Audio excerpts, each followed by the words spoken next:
ವಿಜಯ್ ಒಂದು ಹೊಸ ರಾಜಕೀಯ ಅಲೆಯನ್ನ ಸೃಷ್ಟಿ ಮಾಡಿದ್ರು, ಕ್ರಾಂತಿಯನ್ನ ಮಾಡಿದ್ರು ತಮಿಳುನಾಡಿನಲ್ಲಿ. ಯಾರು ನಿರೀಕ್ಷೆ ಮಾಡಿರಲಿಲ್ಲ ವಿಜಯ್ ಅಲ್ಲಿ ಆರಿಸಿ ಬರ್ತಾರೆ, ಮುಖ್ಯಮಂತ್ರಿ ಆಗ್ತಾರೆ ಅಂತ. ಆದ್ರೆ ಎಲ್ಲವೂ ಕೂಡ ಆಯ್ತು. ತಮಿಳು ರಾಜಕೀಯದಲ್ಲಿ ಹೊಸ ಅಲೆಯನ್ನ ಎಬ್ಬಿಸಿದ್ದು ವಿಜಯ್. ಆದರೆ ಕಾವೇರಿ ವಿಚಾರದಲ್ಲಿ ಮಾತ್ರ ಮತ್ತದೇ ಹಳೆ ರಾಜಕೀಯ. ಈ ಹಿಂದೆ ತಮಿಳುನಾಡಿನ ಮುಖ್ಯಮಂತ್ರಿಗಳು ಈ ವಿಚಾರವಾಗಿ ಯಾವ ರೀತಿ ನಡ್ಕೋತಾ ಇದ್ರು, ಇವರು ಕೂಡ ಅದೇ ಚಾರ್ವಿತ ಚಾರ್ವಣ ಅಂತ ಹೇಳ್ತಾರಲ್ಲ ಹಂಗೆ. ಹಿಂದಿನ ರಾಜಕಾರಣಿಗಳಂತೆ ಕರ್ನಾಟಕದ ವಿರೋಧಿ ನಡೆಯನ್ನ ಈಗ ಫಾಲೋ ಮಾಡ್ತಾ ಇರುವಂತದ್ದು ವಿಜಯ್. ಅಸೆಂಬ್ಲಿಯಲ್ಲಿ ಮೇಕೆದಾಟು ಯೋಜನೆ ವಿರೋಧಿ ನಿರ್ಣಯ ತಗೊಂಡಿದ್ದು ಏಕಪಕ್ಷೀಯ ಹಾಗೂ ಸರ್ವಾನುಮತದ ಹೊಸ ನಿರ್ಣಯ. ಮೇಕೆದಾಟು ಯೋಜನೆಯನ್ನ ವಿರೋಧಿಸಿ ಮೋದಿ ಅವರಿಗೆ ವಿಜಯ್ ಪತ್ರ ಬರೀತಾರೆ ಮೊನ್ನೆ. ಆ ಪತ್ರದಲ್ಲಿ ನಮಗೆ ಅನ್ಯಾಯ ಆಗೋದಕ್ಕೆ ಬಿಡಬೇಡಿ ದಯಮಾಡಿ ಅಂತ ಮನವಿಯನ್ನ ಮಾಡಿಕೊಡ್ತಾರೆ. ಜೊತೆಗೆ ಆಲ್ಮಟ್ಟಿ ಡ್ಯಾಂನ ಉದಾಹರಣೆಯನ್ನ ಕೊಡ್ತಾರೆ. ಆಲ್ಮಟ್ಟಿ ಡ್ಯಾಂನ ವಿಚಾರದಲ್ಲಿ ಹೇಗೆ ಮಹಾರಾಷ್ಟ್ರ ಆಂಧ್ರದ ಹಿತವನ್ನ ಕಾಪಾಡಿದೀರೋ ಅದೇ ರೀತಿ ನಮ್ಮ ಹಿತವನ್ನು ಕೂಡ ಕಾವೇರಿ ವಿಚಾರದಲ್ಲಿ ಕಾಪಾಡಬೇಕು ಅಂತ ಹೇಳ್ತಾರೆ. ಆಲ್ಮಟ್ಟಿ ಡ್ಯಾಂನ ಎತ್ತರವನ್ನ ಎತ್ತರಿಸಬೇಕು ಅಂತಂದ್ರೆ ಕೇಂದ್ರ ಸರ್ಕಾರದ ಪರ್ಮಿಷನ್ ಅಗತ್ಯ ಅಂತ ಹೆಂಗೆ ಖಂಡತುಂಡವಾಗಿ ಅವರು ಹೇಳಿದವರು ಅದೇ ರೀತಿ ಈ ವಿಚಾರದಲ್ಲಿಯೂ ಕೂಡ ಕರ್ನಾಟಕ ಸರ್ಕಾರಕ್ಕೆ ಮತ್ತೆ ಹೇಳಿ ಮೇಕೆದಾಟು ವಿಚಾರದಲ್ಲಿ ಅಂತ ಇವರು ಕೇಳಿದ್ದಾರೆ. ಪರ್ಟಿಕ್ಯುಲರ್ ಆಗಿ ಆ ಸುಪ್ರೀಂ ಕೋರ್ಟ್ನ ಆರ್ಡರ್ ಅನ್ನು ಕೂಡ ಪ್ರಸ್ತಾಪ ಮಾಡಿದ್ದಾರೆ.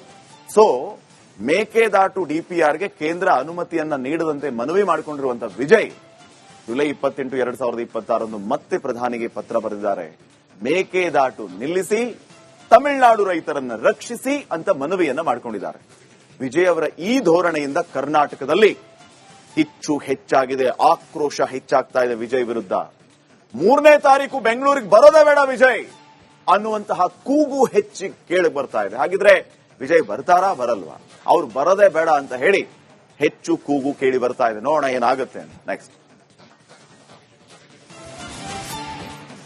ವಿಜಯ್ ಒಂದು ಹೊಸ ರಾಜಕೀಯ ಅಲೆಯನ್ನ ಸೃಷ್ಟಿ ಮಾಡಿದ್ರು, ಕ್ರಾಂತಿಯನ್ನ ಮಾಡಿದ್ರು ತಮಿಳುನಾಡಿನಲ್ಲಿ. ಯಾರು ನಿರೀಕ್ಷೆ ಮಾಡಿರಲಿಲ್ಲ ವಿಜಯ್ ಅಲ್ಲಿ ಆರಿಸಿ ಬರ್ತಾರೆ, ಮುಖ್ಯಮಂತ್ರಿ ಆಗ್ತಾರೆ ಅಂತ.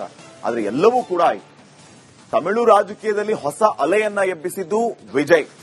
ಆದರೆ ಕಾವೇರಿ ವಿಚಾರದಲ್ಲಿ ಮಾತ್ರ ಮತ್ತದೇ ಹಳೆ ರಾಜಕೀಯ.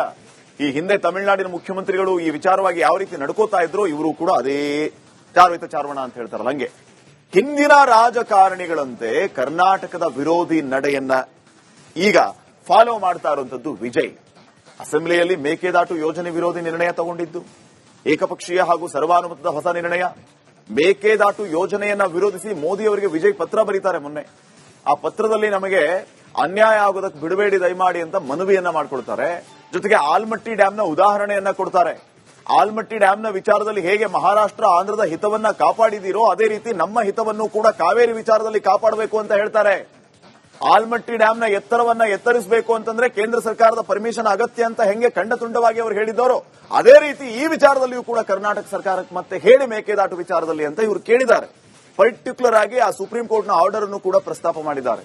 ಸೊ ಮೇಕೆದಾಟು ಡಿಪಿಆರ್ಗೆ ಕೇಂದ್ರ ಅನುಮತಿಯನ್ನ ನೀಡದಂತೆ ಮನವಿ ಮಾಡಿಕೊಂಡಿರುವಂತಹ ವಿಜಯ್ ಜುಲೈ 28, 2026 ಮತ್ತೆ ಪ್ರಧಾನಿಗೆ ಪತ್ರ ಬರೆದಿದ್ದಾರೆ. ಮೇಕೆದಾಟು ನಿಲ್ಲಿಸಿ, ತಮಿಳುನಾಡು ರೈತರನ್ನ ರಕ್ಷಿಸಿ ಅಂತ ಮನವಿಯನ್ನ ಮಾಡಿಕೊಂಡಿದ್ದಾರೆ. ವಿಜಯ್ ಅವರ ಈ ಧೋರಣೆಯಿಂದ ಕರ್ನಾಟಕದಲ್ಲಿ ಕಿಚ್ಚು ಹೆಚ್ಚಾಗಿದೆ, ಆಕ್ರೋಶ ಹೆಚ್ಚಾಗ್ತಾ ಇದೆ ವಿಜಯ್ ವಿರುದ್ಧ.